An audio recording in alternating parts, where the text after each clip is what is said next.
les regalo esta frase hoy, que desde que la escuché me ha ayudado mucho. La felicidad es un sobreproducto de vivir con pasión y propósito. Cuando vives con pasión y propósito, la felicidad te encontrará sin necesidad de mucho esfuerzo. Para más contenido, no dejes de seguirme. Bendiciones.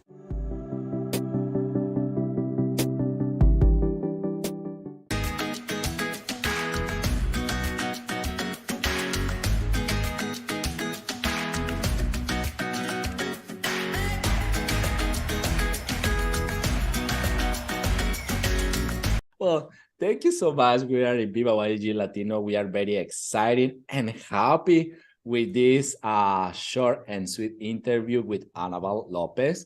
This interview is in Spanish. Usually we have different interviews in Spanish. And we'd like to say thank you for this time with us and to participate with us, Annabelle. Con mucho gusto. That's how much I can say in Spanish. Okay. What is the song when you start your days? What is your favorite song when you wake up and say, this is my song?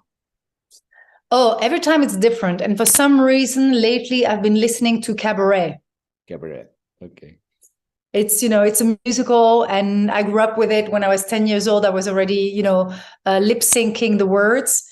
And now I really know what they're saying, because when you're young, you just invent words. So right now I have Cabaret on my iPod.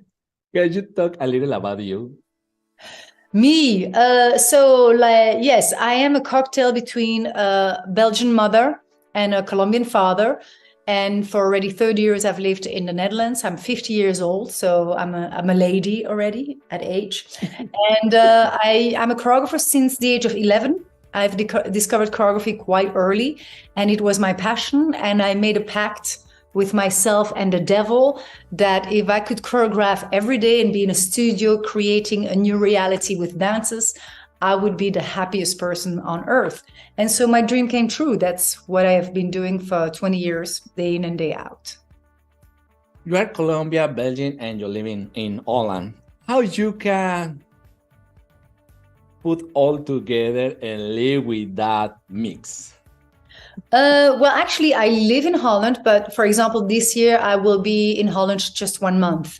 My work, and thank God for me that the dance world and dance does not require language. It is universal. I can go to Turkey, I can go to Chile, I can go to Hong Kong, which is where I was. So it's a matter of adapting to all these cultures and be informed who they are, dig in who these people are, and then becoming one of them. And so I am all of these cultures, and I speak 4 languages. And I feel that whenever I speak a language, I become slightly different, because it's a different culture, it's a different way of talking, it's a different humor, and that's what all these cultures do to me. And in all these countries what you are visiting, and then for you, what you learn about? I learned what it means to be a human. And I think that in essence, we're all the same, but because of our cultures and our traditions, we react differently to events in the world because of that. And I'm very lucky to be living in Holland. And I'm very lucky to be working in America. And I'm very lucky that my job brings me to Asia or Latin America and Africa. So, but yes, I think at some age for me, I've chosen where I want to live and with which culture I want to be tied in. Because at some point I'll be old and I cannot travel anymore. So it will be Holland. They'll get the very old Annabelle. But you're very young, actually.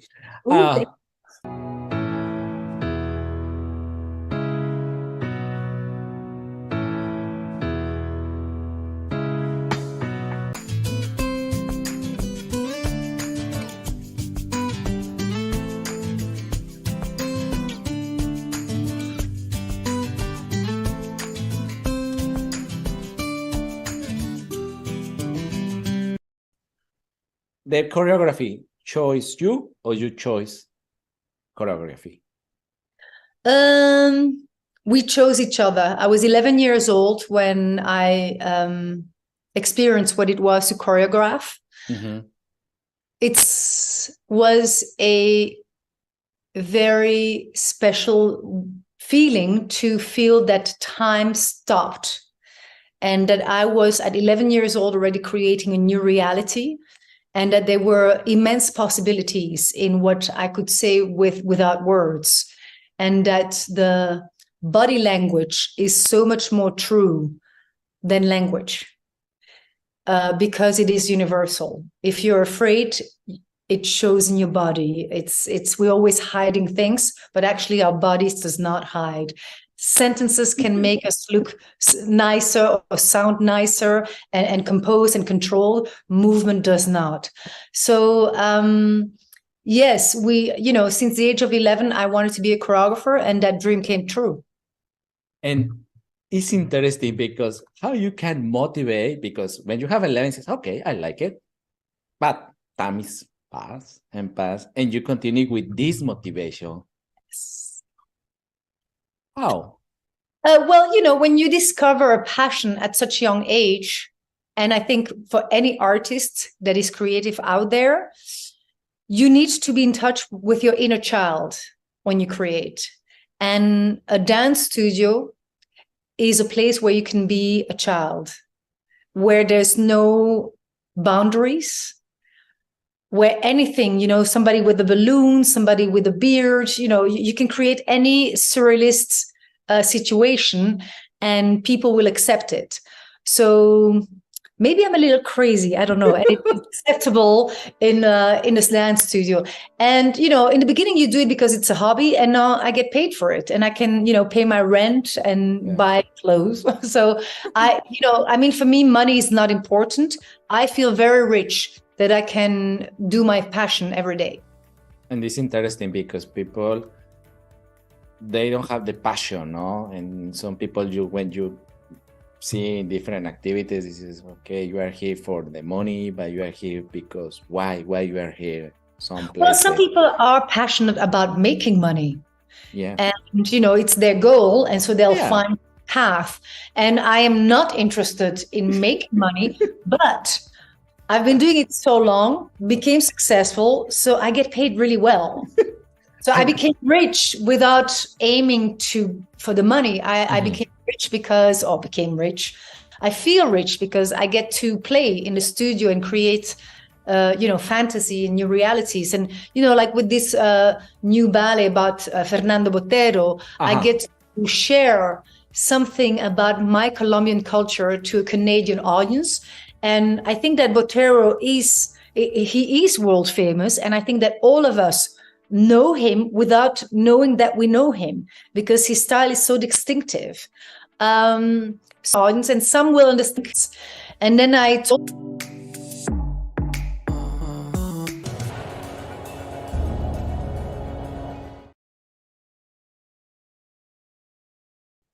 Piero, the tango who is sounds of mandolin. He made it too small, and therefore the man.